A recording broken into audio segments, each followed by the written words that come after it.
தேவனுக்கு மகிமை உண்டாவதாக. தினமும் ஒரு வேத வசனம். சங்கீதம் 150 சங்கீதம் 2 வசனம். அவருடைய வல்லமையுள்ள கிரியைகளுக்காக அவரை துதியுங்கள். மாட்சிமை பொருந்திய அவருடைய மகத்துவத்திற்காக அவரை துதியுங்கள். கிறிஸ்துவுக்குள் பிரியமானவர்களே, தேவன் தாம் செய்யும் கிரியைகளில் எல்லாம் வல்லமையுள்ளவர். இஸ்ரவேல் ஜனங்களை அவர் தமக்கென்று சொந்தமாக தெரிந்து கொண்டார். அவர்கள் எகிப்து தேசத்திலே அடிமைகளாக்கப்பட்ட பொழுது ஆண்டவரை நோக்கி கூக்குரலிட்டார்கள்.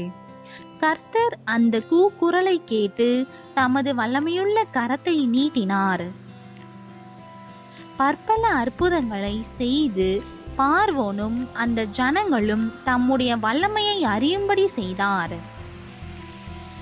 தாம் வாக்குத்தத்தம் பண்ணினபடியே தம்முடைய ஜனங்களை பாலும் தேனும் ஓடுகிற கானான் தேசத்திற்கு அழைத்து கொண்டு வந்து அவர்களை ஆசீர்வதித்தார்.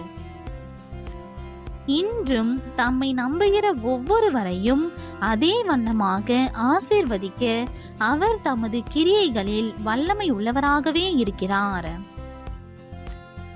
தேவ ஊழியர் ஒருவர் ஒரு பெரிய கொட்டகை போட்டு அதில் கூட்டம் நடத்தி மக்களுக்கு ஆசீர்வாதமாக ஊழியம் செய்ய பலத்த ஏற்பாடுகள் செய்தார். அடுத்த நாள் கூட்டம் ஆரம்பிக்க வேண்டும்.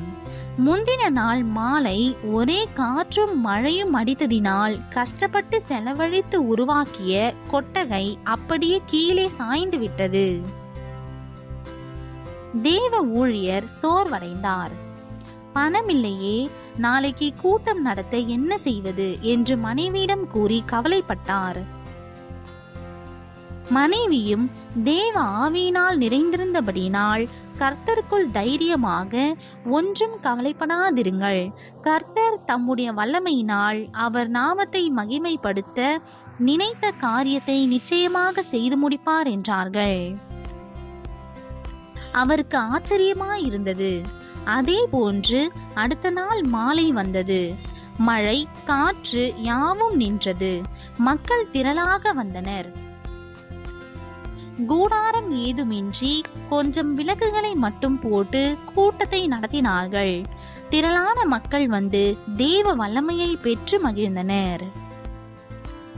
அதோடு கூட அவர்கள் ஊழியத்திற்கென்று மக்கள் கொடுத்த உதாரத்துவமான காணிக்கையின் மூலம் அடுத்த நாள் அருமையான ஒரு கொட்டகையை விஸ்தாரமாய் போட்டு அழகான ஒளி வசதிகளுடன் எதிர்பார்த்ததை விட அருமையாய் யாவற்றையும் நடத்தி முடிக்க கர்த்தரே உதவி செய்தார்.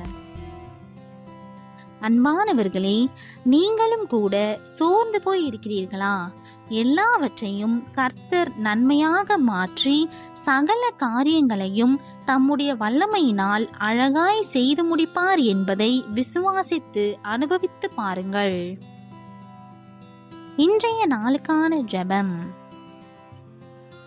வல்லமையுள்ள தகப்பனே, இந்த உலகத்தில் பல காரியங்களிலே தோல்வியைத்தான் நான் காண்கிறேன்.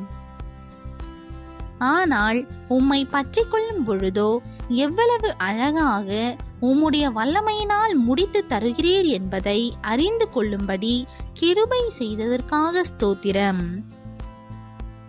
இன்று முதல் நீரே உம்முடைய வல்லமையுள்ள கரத்தை நீட்டி என்னையும் வழி நடத்தும். இயேசுவின் நாமத்தில் பிதாவே, ஆமேன்.